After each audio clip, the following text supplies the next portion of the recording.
going on, everybody? How's everybody doing today? Hope y'all enjoyed y'all weekend. Hope you got out there and did something fun with the family. For the truck drivers, if you didn't make it home and you're on the road, hope you enjoyed it while you're on the road. For the rest of us who are at home, hope you got a chance to enjoy your family. Now, I'm gonna try to make this video quick and painless as possible. And why I say that is because I made this video once last week. For some reason, didn't post it to YouTube, and now I'm making it again today. And I made it earlier, but I had the car running with the air conditioner on, and it picked up a lot in the background. So now I'm sitting here with no air conditioning, suffering to make this video. So I'm gonna try to make it quick. As you can tell by the topic, the title, excuse me, it's jealousy in trucking.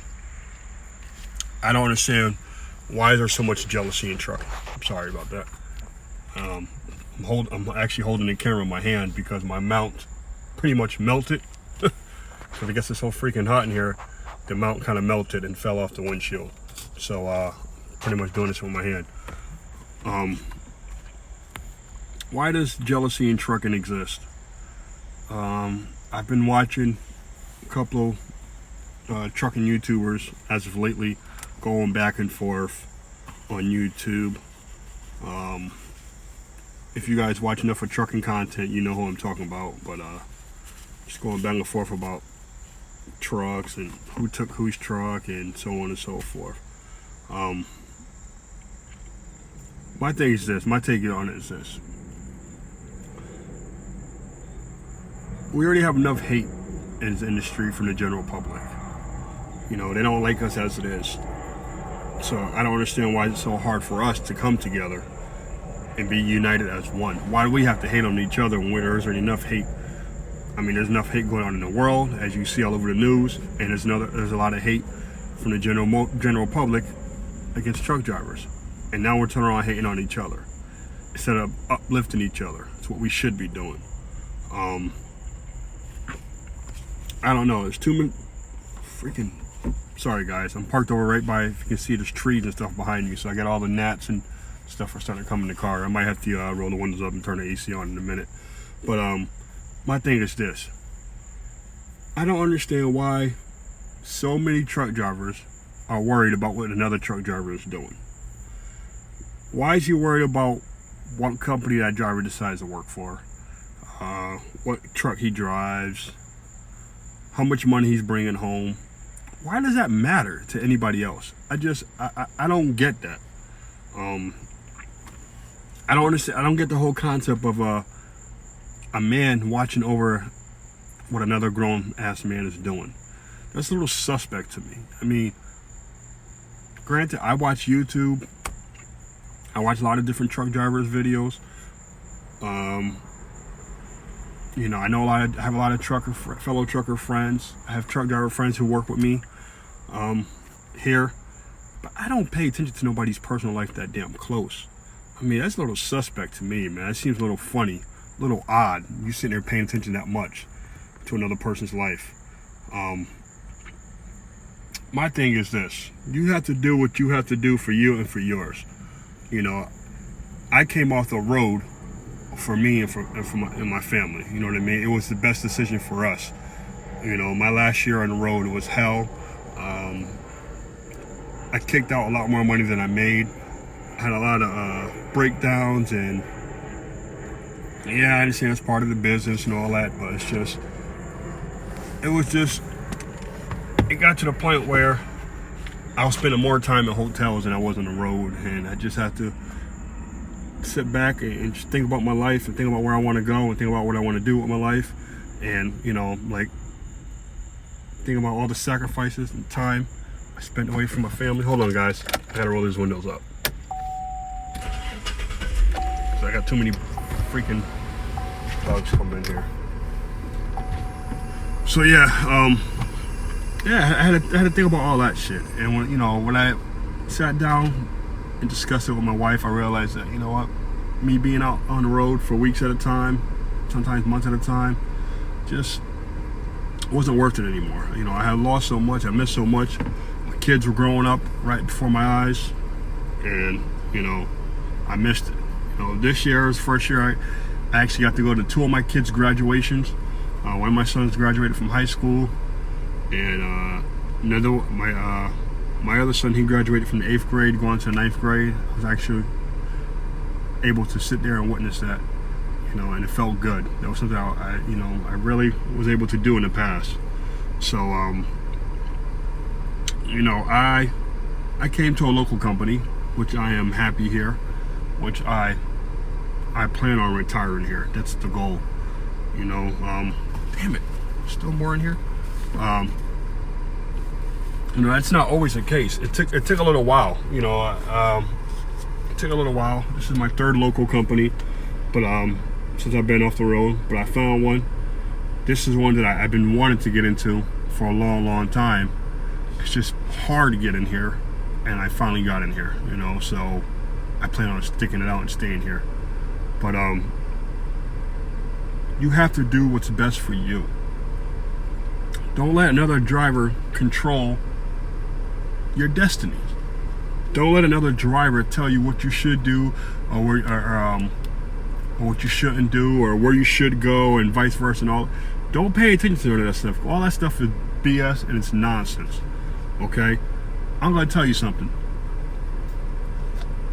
When I was on the road, one of the over-road companies that I spent quite a few years at was U.S. Express. Some people may not know that, but that's where I spent a lot of time at, with U.S. Express. And a lot of people dogged them out and talked bad about them and so on and so forth. I made good money there. I didn't have no complaints. You know, they for the most part, they treated me right. For the most part, you know, they always kept me in good equipment, new equipment to take care of any needs I had. If I wanted to run extra miles, you know, they would give me extra miles to run. You know, they treated me fairly well, even when I was training with them. You know, that's one thing I like. They usually, for the trainers, they usually keep the trainers in the newest equipment possible, because they know the trainers are going to be running the hell out of those trucks. But yeah, you know, I had everything I wanted. You know what I mean, for the most part. The problem is, once I moved from one state to another state, it seemed as if getting me home was a problem. It became a task. And I think part of that came with, there was some leadership change in the company, and type of leadership change in the company. There was also some dispatch changes and so on and so forth, and it became a hassle where getting home was a problem, you know. And once it starts affecting my home time, I got to go, and that was the problem. You know, it just always seemed like they could never find me a load, get me through the house, past the house, whenever it was time for me to go home.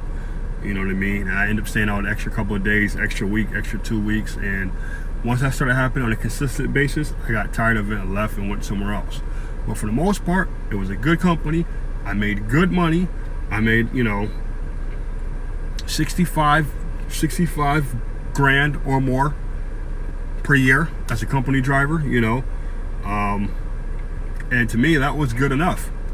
You know, they have a lot of freight lanes. They have a lot of customer clientele, a lot of the big names, you know, that we hauled for. So, you know, they always found loads. So I didn't have a problem with that. But you know, if I talk to a driver and on social media or somewhere in a truck stop parking lot, you know, they would say, "Oh, you work for Useless Express? Useless Express?" Well, they weren't useless to me. You know, they helped me. They helped me do what I had to do and accomplish what I needed to accomplish. So, with that being said, you can't always go by what other drivers talk about, what other drivers are saying. Because what may work for them at a company may not work for you. And what may work for you at another company may not work for them. You got to do what's best for you and yours and your family. Okay? And ignore the jealousy. Ignore the jealousy. Because it doesn't make any sense. It's ridiculous. You know, I don't care. You know, I go for where I want to go for what's going to benefit me. You know what I mean? And you know, some people you see on social media a lot. Some people say, "Oh, you're only making $1,000 a week. $1,000 is not enough to survive." Well, I tell you what, buddy. If you can't survive on $1,000 a week, something is wrong with you. That means you got a lot of overhead. That means you got a lot of expenses, a lot of debt. If you can't survive off $1,000 a week, okay. Some people may be able to, some people can't. You know, when I was bringing home anywhere between $700 to $1,000 a week, I was fine with that. You know what I mean? Because I don't have a lot of expenses. I got my mortgage, my household bill, cell phone. You know, my vehicles are paid off except for my wife's vehicle. We're still making payments on that. But for the most part, I don't have a lot of you know, huge debt. So $1,000 was okay for me. Would I like to make more? Sure. Do I make more now? I sure do. Will I go back to making $1,000 less if I had to? Yeah, sure. Why not? You know, because I have a wife at home who works too, who works full time. So with her pay and my pay, we can survive with no issues, no problem. You know, and that's what people fail to realize. All these people out here talking about, oh, you got to make $1,500 a week, $2,000 a week. You're not a real trucker if you don't bring home that kind of money, or you don't do this, or you do that. That's BS. Okay, all that is BS. Okay, you do what you got to do for you and yours. Only you and yours know your household expenses and bills and what you need to survive. And to all the young truck drivers that are getting in this game, okay, don't listen to the bullshit. Okay, don't fall for the psych. Don't fall for the bullshit. Okay, don't let none of these truck drivers gas your head up thinking that you have to go out there and lease a truck and buy a truck and, you know, you're gonna get rich. Because let me tell you something. Okay, here's a hard truth. Here's a hard truth. You're not gonna get rich from trucking. Okay, you're not gonna get rich from trucking. It's not gonna happen. Yes, you can live comfortable, but you're not going to get rich from trucking. So stop trying to follow that fucking pot at the end of the rainbow that's not there, okay? Because the only thing you're going to end up doing is just making yourself crazy, driving yourself crazy, and chasing your tail, okay? Just do what you got to do for you and yours. And for the other truck drivers out there, the jealous ones, okay? No offense, but where I come from, we call that bitch tendencies. We call that bitch tendencies because only bitches get jealous of what another bitch is doing. You understand what I'm saying? Grown men, as grown men, we're not supposed to be jealous of what another man is doing. You congratulate that man from doing what he's doing, or you imitate and do what he's doing and make your own way, or you just don't do nothing. But you sit here crying and complaining and downing the next man for doing this and doing what he had to do. That's some bitch shit. Okay? And no, this is not a stab to nobody, or no, am I directing this at anybody. I'm just saying in general, I see a lot of bitch shit going on social media and YouTube when it comes to the trucking community. Cut the shit out. Okay? Cut the shit out. Uplift one another. Okay, look. I don't own a truck. You know what I mean? I'm a company driver. But I make damn good money as a company driver.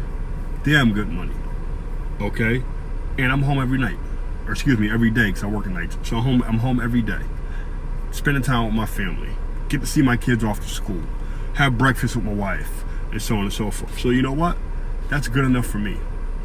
You know, I don't have to make $3,000 a week to survive. I don't necessarily mean to make. I don't have to make $2,000 a week to survive. But I have here at this company. I have made close to that much money per week during our busy season. But again, just stop the hate, man. Stop being jealous of one another. Be happy for one another. Okay? Be happy and excited for one another. Stop the hate and the bitch tendency shit.